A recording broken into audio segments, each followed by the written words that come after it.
As of March 8th, Jamaica recorded 28 murders.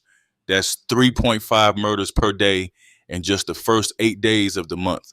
And with more killings since then, the number is only climbing. Yet, every time crime is discussed, I hear the same tired excuse. Crime happens everywhere in the world. The argument crime happens everywhere is dismissive and dangerous.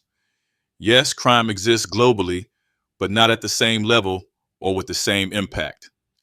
Jamaica, a small island with roughly 2.9 to 3 million people, has one of the highest murder rates per capita in the world.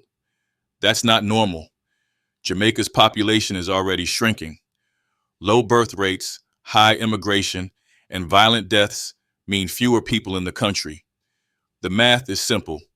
More people dying than being born equals a declining population. So, where is this going?